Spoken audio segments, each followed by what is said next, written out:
vamos lá para assuntos gerais. Bom, o primeiro assunto que eu quero abordar com vocês é petróleo. Nós estamos vivendo um momento onde há uma oscilação muito grande no preço do petróleo e eu quero fazer a ponte entre a situação atual e uma situação que foi muito falada no Brasil anos atrás, que é o pré-sal.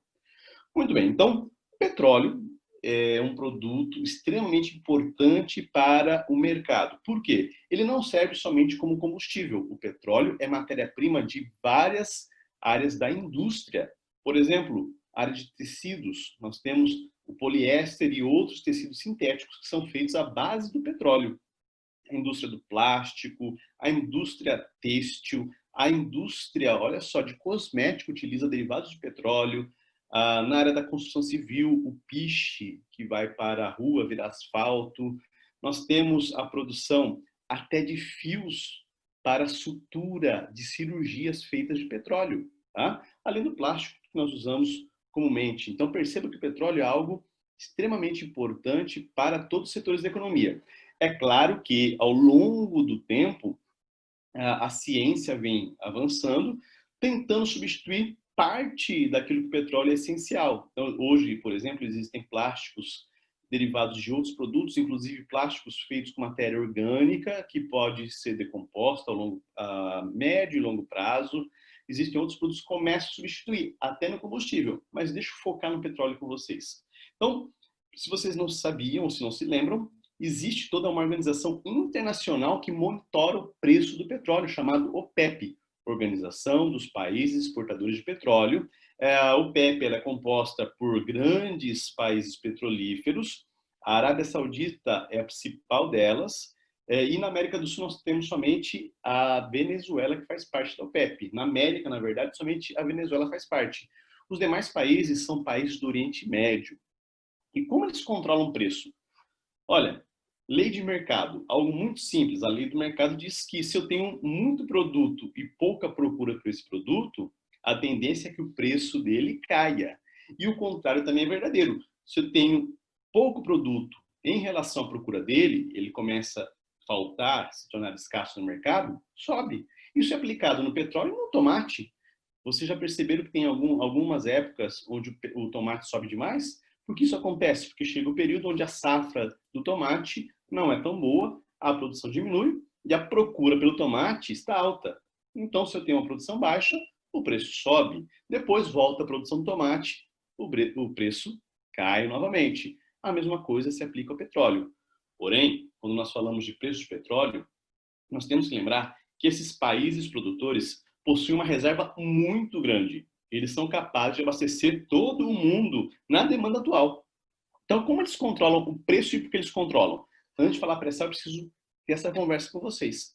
É o seguinte, eles não são os únicos produtores de petróleo. O Brasil é um produtor de petróleo, inclusive se tornou, a partir aqui dos anos 2000, um grande produtor de petróleo.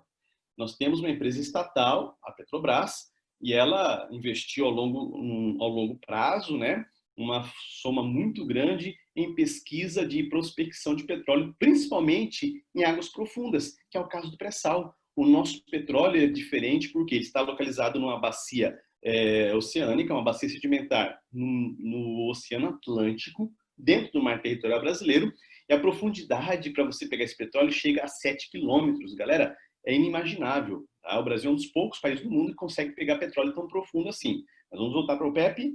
Então, esses países, eles não são muito, digamos assim, favoráveis que todos sejam grandes produtores e que todos consigam manter a produção. E eles dependem disso, a economia é baseada nisso, então eles conseguem controlar mais, e eles precisam controlar mais. Como eles fazem para o preço do petróleo subir ou diminuir? É o seguinte, não diz que eles são os maiores produtores, eles conseguem abastecer o mundo inteiro, eles abastecem boa parte do mundo. Então, se eles têm interesse de que o preço suba, eles combinam, a OPEP, os países produtores da OPEP combinam e diminuem a produção. Por um pequeno tempo, eles diminuem a produção. Se falta no mercado, o preço vai começar a subir. Os outros países não conseguem suprir toda a necessidade. Então, a negociação na Bolsa, né, trabalha em cima disso, e o preço sobe. Se eles querem baixar o preço do petróleo, eles fazem o contrário. Eles combinam, aumentam a produção, colocam no mercado uma quantidade muito grande de petróleo, o preço cai. Mas por que eles podem e por que eles querem controlar? Justamente para saber quem pode e não pode vender. A ideia sempre é eliminar a concorrência. Então, em alguns momentos, eles percebem que alguns países estão começando a dominar o mercado do petróleo, eles diminuem o preço, para que não seja favorável para a economia desse país que está entrando no mercado continuar a produção. O pré-sal é um exemplo disso. O pré-sal, ele tem um teto, né? Ele tem um piso, na verdade, ali de preço. Como ele está em alto mar, uma tecnologia muito grande, aplicada, é muito caro extrair, então ele tem um preço. Se o petróleo cai além desse limite de preço, não vale a pena retirar esse petróleo do pré-sal. Tá? Então, boa notícia, o Brasil tem uma reserva gigantesca, tá? 8 bilhões de barris de petróleo e gás natural, isso sem contar as atualizações que eles vão fazendo. Eles vão aumentando cada vez mais com a pesquisa o tamanho dessa reserva, porque eles vão conseguindo prospectar e perceber que existe mais petróleo do que se pensava. Muito legal, só que tem um preço, tem um custo, tá? Não é fácil você chegar lá e pegar todo o recurso natural, não funciona assim. Ele é feito aos poucos, então aos poucos são colocadas plataformas, são construídas plataformas. O governo federal ele faz o leilão, não é só a Petrobras que participa disso. Então, o governo federal, inclusive ano passado, foram vários leilões, o governo ele vende um lote. Então, literalmente, uma empresa, em parceria com a Petrobras, ela tem direito a comprar um lote no mar para colocar ali suas plataformas e tirar esse petróleo. Porém, para essas empresas também o valor é elevado. Então, o Brasil tem um estoque muito grande hoje de petróleo lá no subsolo e o preço ele está flutuante. Agora, em função inclusive da Covid, em função da situação que nós vivemos hoje, o preço está muito baixo, porque a procura pelo petróleo diminuiu. As pessoas estão começando a consumir menos petróleo e, naturalmente, o preço está caindo. Então, perceba que petróleo sempre é um mercado instável. Né? Então, quando você ouviu falar de petróleo no Brasil, pré-sal, ele é fundamental, né? Tem aqui uma imagenzinha. Em 2017 começou a produção do petróleo, alcançando 1 bilhão de barris diário lá no pré-sal. O pré-sal, na verdade, é toda essa região aqui, não são somente esses quadradinhos marcados, tá? Mas aqui são as áreas mapeadas. Então, toda essa região do entorno, ela é possível de possuir petróleo. Estas áreas marcadas no mapa são aquelas que já foram mapeadas e testadas. Então, são essas regiões que o governo acaba loteando e concedendo a empresas privadas. O pré-sal, né? Então, para o pré-sal, nós temos que colocar uma plataforma. Observe essa imagenzinha aqui. Nós temos uma plataforma, ela tem que ficar estabilizada, ela é ancorada. Da superfície do mar até o fundo, até o leito aqui, nós temos 2,5 km de profundidade de água. Isso quer dizer que não dá para ir lá uma pessoa fazer esse esforço. Tudo isso é feito através de robôs, de sondas automáticas que vão perfurar o fundo do leito, vão colocar os cabos, fazer a instalação. Depois disso, ainda tem que perfurar as rochas. Nós temos a camada pós-sal, que é a parte de cima, temos a camada de sal e depois nós temos o pré-sal. Em geologia, é de cima para baixo que conta. Então, pré-sal vem de baixo ainda do sal. Fica entre 7 e 8 quilômetros de profundidade. Para vocês terem uma ideia, nessa profundidade a temperatura do petróleo está na casa de 65, 70 graus. Tem esse outro ponto. Então, por isso que nós temos que aqui discutir. O Brasil descobriu muito petróleo, tem uma reserva muito grande de petróleo. Ah, mas por que não está ganhando tanto dinheiro assim? Porque o preço oscila bastante no mercado e o custo para pegar o petróleo de bacias sedimentares marinhas é elevado. Então, o investimento tem que ser muito alto a longo prazo. Nós temos que lembrar que passamos por uma crise econômica, né, profunda em relação a questões políticas, as questões mesmo de economia local, que diminuiu o investimento na prospecção de petróleo. Então, a médio e longo prazo, nós não teremos uma retomada em grande escala da prospecção, da retirada de petróleo no pré-sal. Está funcionando? Sim, estão lá as plataformas. Eu quero dizer que nós não temos uma perspectiva, principalmente agora agravada em função da Covid, de que os investimentos retomem ainda este ano ou no próximo ano. Isso pode acontecer a partir de 2022, 2023, e a estabilização do preço também. Antes do fato da Covid vir, né, a ser uma realidade, a OPEP ela estava se movimentando para baixar o petróleo, o preço do petróleo. A ideia dela era diminuir o poder de alguns países que não fazem parte da OPEP em relação à exploração de petróleo. Porém, essa estratégia toda foi quebrada em razão da situação atual. Ok? Petróleo vale a pena e sempre é um tema importante. Venezuela, nossa vizinha problemática, nossa vizinha que merece uma atenção. Então, vamos entender um pouquinho da Venezuela de hoje, resgatando um pouco da história recente. Todo mundo, ou quase todo mundo, já ouviu falar que existia um líder populista controverso chamado Hugo Chávez. Esse líder ele foi eleito democraticamente lá em 1999. Tá? A Venezuela vivia uma situação difícil, acreditaram na proposta de Hugo Chávez, e ele tinha uma ideia seguinte, né? Nós temos que fazer a Revolução Bolivariana, a Bolívia grande, a Bolívia conseguindo distribuir a renda, fazer o próprio governo fazer a economia crescer.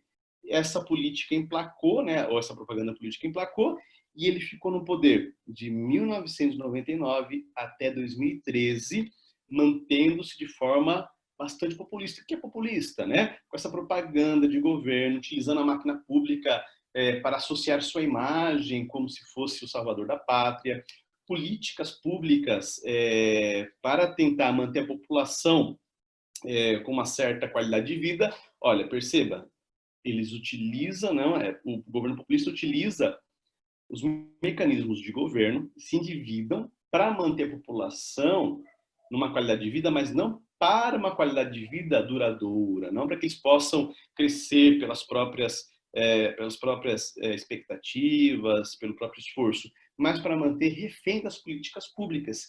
Isso foi desgastando a Venezuela política e economicamente. Político por quê? Porque ele começou a fechar a economia da Venezuela. Ele começou, para poder manter esse populismo, ele começou a se apropriar das empresas privadas, fechou relações comerciais com os Estados Unidos, expulsou empresas e tomou para o governo para tentar manter essa máquina funcionando. Foi apoiado pelo petróleo, a Venezuela é grande produtora de petróleo, mas isso não consegue dar lastro a longo prazo. Por quê? Porque começaram a chegar barreiras.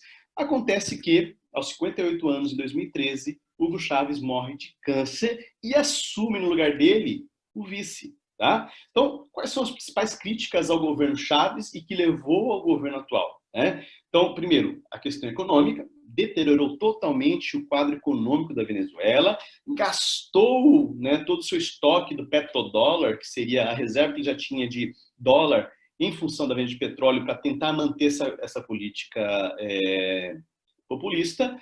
No final do governo dele, a inflação estava em 20%. Piorou.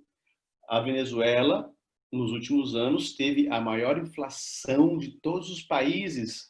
E, pessoal, passou de 1 bilhão de por cento desde então, a inflação.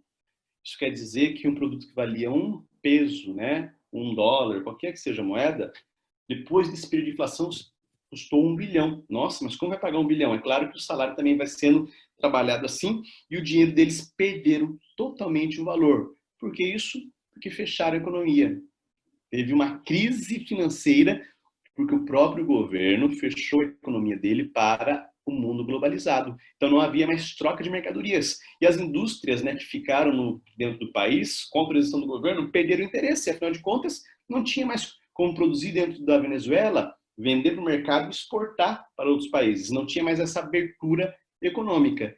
E o país, então, entra em crise profunda. Estatização e investidores saindo. Tá? Então, foram 14 anos no poder, acumulou polêmica, tá? E ele tentou manter isso através do uso de reservas que eles não tinham, do endividamento público para suas políticas públicas. Bom, então, como eu disse para vocês, assim que nós temos a morte do líder venezuelano, assume Nicolás Maduro, o seu vice. E aí a situação começa a degradar cada vez mais, porque Nicolás Maduro assume de fato e de vez esse governo populista, organiza milícias que é milícia? Uma população que era fã dele, se torna fã dele por causa dessa política pública, começa a defender o governo. Então, eles começam a cercar, blindar. Literalmente, começa a existir um exército paralelo que vai defender o presidente contra a população que critica ele. Isso vai degringolando ainda mais a situação. A miséria começa a chegar para todos, mas essa população se torna fiel e mantém o regime. Outro ponto importante, ele acaba de vez com a liberdade, a pouca liberdade que o Hugo Chávez tinha deixado. O Hugo Chávez, ele começa a atacar a mídia, ele fecha os jornais, ele começa a tirar a concessão da TV, tirar a concessão do jornal. Por quê? Porque o jornal ia criticar a sua política, né? E ele, juntamente com o povo que apoiava ele, né, os apoiadores dele, começaram a fechar os jornais. Então não havia mais oposição nos jornais. Só sobrou alguma parte da população, que é a maioria, mas com coragem, de ir para a rua.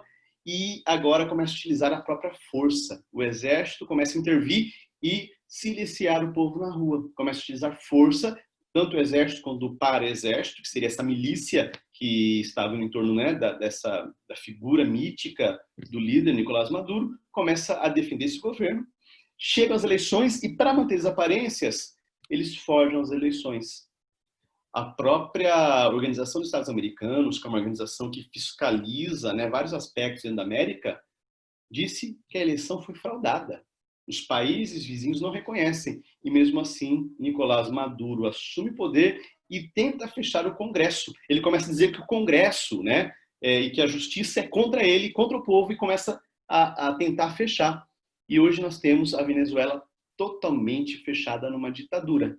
Resultado?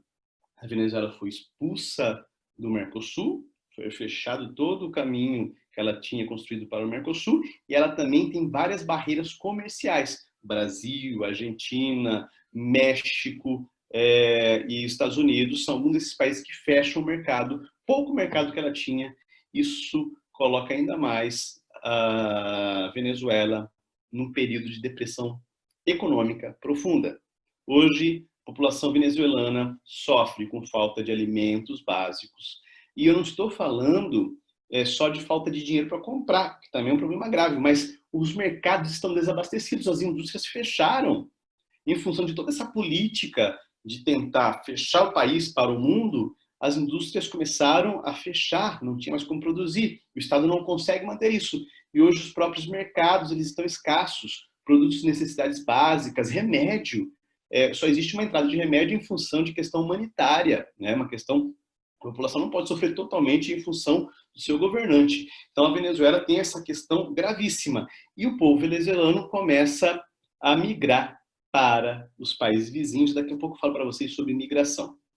Outra área importante de conflito é a Síria. Galera, desde 2012 a Síria vive um conflito terrível, né? Na verdade, começa em março de 2011 e ganha um contorno de guerra civil em 2012. O que acontecia lá? Bashar al-Assad, o presidente que ainda está no poder da Síria, um ditador, ele começa a perder força porque no Oriente Médio surgem movimentos populares, a população começa a revoltar e derrubar. Por exemplo, na Tunísia, na Líbia e no Egito, derrubaram os ditadores, os generais que estavam como ditadores. E a população da Síria começa a se levantar. Existe toda uma mobilização da oposição. O governo não assume a derrota nas mobilizações populares e começa a utilizar o exército. O que acontece? Os países e as forças de oposição dos países vizinhos começam a financiar também a oposição. Então começa um conflito armado interno, uma guerra civil.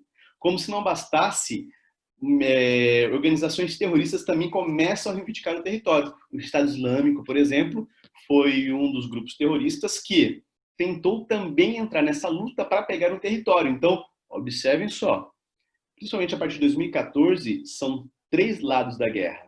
Nós temos a oposição, nós temos o governo, nós temos o Estado Islâmico guerreando para obter posições e tomar territórios da Síria. Isso levou à morte de dezenas e depois de centenas de milhares de pessoas. Estima-se que hoje morreu mais de 200 mil pessoas nesse conflito. E essa guerra ela não acaba. Por que não acaba? Nos outros conflitos, o povo foi para a rua, os governos caíram facilmente. O exército dos países entenderam que o povo estava com a razão e ajudaram a derrubar o ditador. Neste caso, não. O ditador ele tem muita força militar e ele também tem o financiamento, principalmente de armas, lá da Rússia. Os Estados Unidos e os aliados eles são mais favoráveis ao povo, enquanto a Rússia é favorável ao governo que compra armas deles. E este é o ditador, e o resultado é que ao longo de 9 anos, um pouco mais de 9 anos, a Síria está arrasada. Uma boa parte da população fugiu para os países vizinhos, tentou entrar na Europa, e hoje nós observamos um caos social terrível neste país. O Estado Islâmico perdeu força, isso foi graças à ação de uma coalizão apoiada pela ONU, que diminuiu o poder de fogo do Estado Islâmico, mas ainda encontramos o governo lutando contra os rebeldes que são contrários ao governo ditatorial de Bashar al-Assad. E é uma luta que ainda não existe uma perspectiva de fim. Tá? Então, os fatores ali. Primeiro, o governo, além de ser ditatorial, ele começou a perseguir boa parte da população. Segundo, a ONU, em função da Rússia, não conseguiu, o Conselho de Segurança, organizar um ataque para tirar o governo ou apoiar um ataque. E também, em 2013, Força Militar de Israel começa a atacar as regiões próximas ao território. E aí o governo começa a usar essa ideia. Olha, Israel está atacando a nossa fronteira, vamos contra-atacar. Então, eles usam uma questão internacional para tentar atacar seus opositores. Tá? Continuando aqui, tudo que acontece no mundo acaba mobilizando pessoas. Eu falei para vocês que a Síria acabou gerando uma leva de imigrantes que foram para os países vizinhos, foram para a Europa, inclusive uma parte também migrou para o Brasil, onde há uma certa tradição de população árabe síria. Tá? Bom, e o Brasil? Migração no Brasil. Nós temos que considerar que, comparado com os anos 80 e 90, nos anos 90, os anos 2000, o Brasil passou por um crescimento econômico forte. A questão da consolidação econômica, da dinâmica econômica, empregos, até a crise econômica de 2014, 2015, os empregos estavam em alta. Isso transformou o país em um atrativo para populações estrangeiras. E aí nós vamos observar a crise chegando em outros países. Bom, então, o que nós podemos falar? Olha o Haiti. Tá? Vocês se lembram um pouquinho sobre a história do Haiti? Deixa eu passar aqui. Em 2010, um terremoto devastou o Haiti. O Haiti estava aqui, olha, cadê as imagens? Desculpa, está fora de ordem. Um terremoto devastou o Haiti. O Haiti já era a pior economia e o pior desenvolvimento humano da América. Com esse terremoto, a situação foi totalmente piorada, né? Não tem como ser pior que isso. Já vivia uma guerra civil, já existia uma interferência da ONU ali para tentar apaziguar, e esse terremoto ele vai arrasar com a economia do Haiti. Essa população começa, então, a migrar, buscar lugares fora do seu território. E um dos lugares foi justamente o Brasil. Então, o Brasil recebeu, desde 2010, uma série de povos haitianos, de populações haitianas. Porque o Brasil, além da questão econômica, desde 2004, o Brasil chefiava a missão de paz da ONU lá no território. Então, o Brasil já tinha uma identidade cultural com o Haiti. Os haitianos conheciam bem o Brasil e sabiam que aqui existia uma possibilidade de desenvolvimento. Tá? Olha só, lá no começo da crise, em 15 dias, nós tivemos mais de 1.000 haitianos chegando. Eles não chegavam no Brasil, chegavam nos países vizinhos e depois entravam pela fronteira terrestre. Tá? E acabou sobrecarregando, inclusive, as cidades do norte do Brasil. E esse fato ele foi sendo, depois, aos poucos, atenuados, ou diminuídos em função da ação do governo. O governo brasileiro, na época, começou a acolher parte da população, e essa população saiu do norte e foi levada para o sudeste e sul do Brasil. Então, qual era o caminho da entrada do imigrante? Porto Príncipe, Peru, que era mais fácil e mais barata a passagem para lá, e depois eles entravam ilegalmente, por Tabatinga, no Amazonas, ou por Epitáciolândia, ali no Acre. Era uma imigração ilegal, só que esses haitianos eles foram incorporados e hoje nós encontramos uma grande quantidade de irmãos haitianos integrados à nossa sociedade, que vieram, infelizmente, né, de uma situação muito grave. Além dos haitianos, nós também tivemos a situação dos venezuelanos, e esse é um fato mais recente. A partir do fim do governo do Hugo Chávez, do começo do Maduro, a ditadura se tornou muito mais visível e muito mais cruel contra essa população, e a questão econômica também e social fez com que uma boa parte da população saísse em busca de outras condições.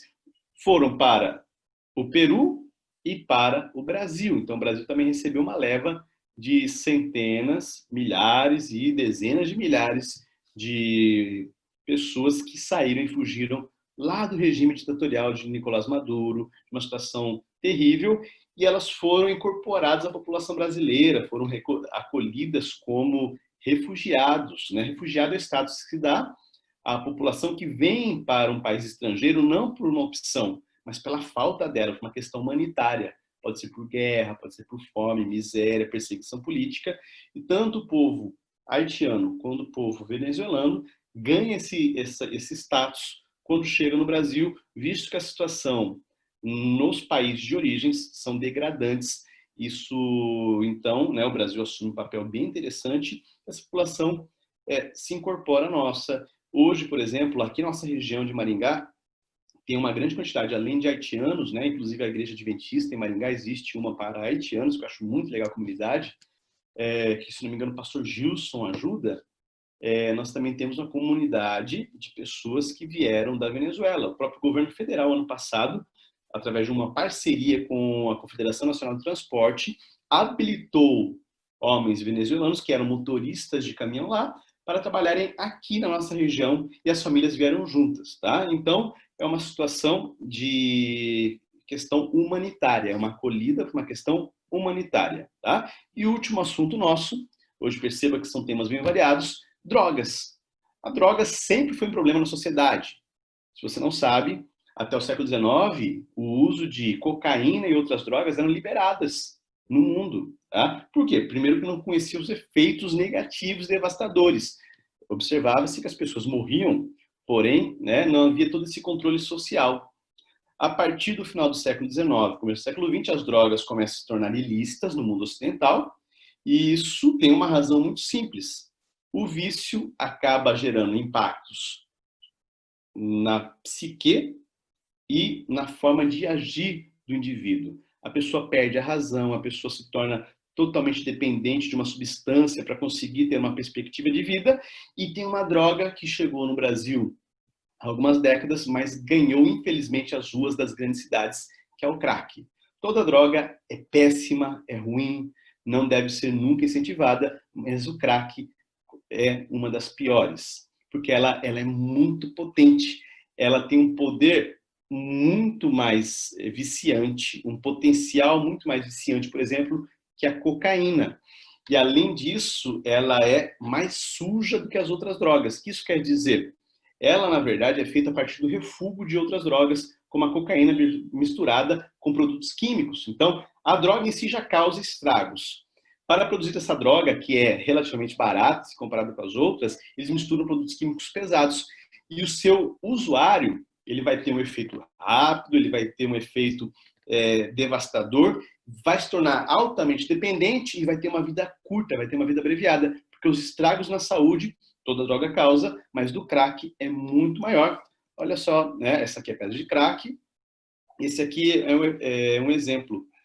Uma jovem americana, ela usou drogas entre os 29 e os 37 anos. Ela começou, como todos, né, começam com aquelas drogas lícitas, né?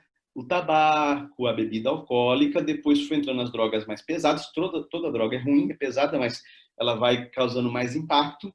E aqui, olha só, perceba que ela muda de fisionomia quando começa a usar o crack.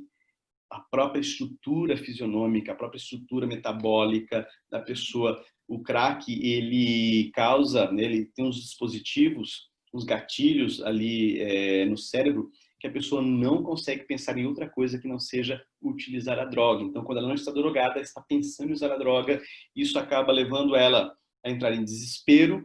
E essas pessoas, inclusive, elas acabam cometendo mais crimes, porque elas precisam do dinheiro desesperadamente para poder vencer o vício. Então, nós temos aqui um impacto na vida da pessoa que se torna usuária, na família da pessoa e na sociedade. Afinal de contas, acaba gerando violência. É uma pessoa que poderia estar no mercado de trabalho, que tem potencial de produção, que está fora do mercado. Tá? É uma família desestruturada que acaba se esfacelando em função disso. E no Brasil, infelizmente, essa droga ela chegou com muito peso em algumas áreas, né? Então, nós temos um negócio chamado Cracolândia. São regiões onde esses usuários eles acabam se concentrando, geralmente no centro da cidade, onde não há mais tantas casas, mas sim prédios comerciais, que à noite há um esvaziamento populacional.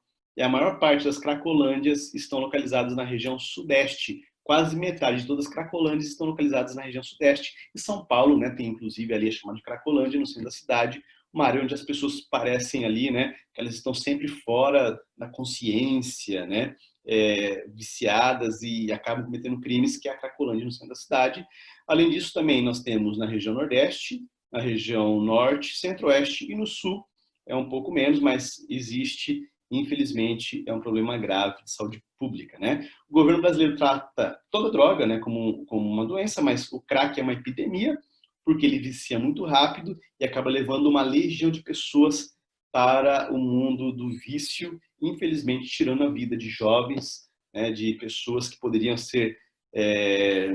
contribuir para a sociedade, ter uma vida longa, constituir família, trabalhar, né, e acabam sendo ceifadas por essa droga que é extremamente perigosa.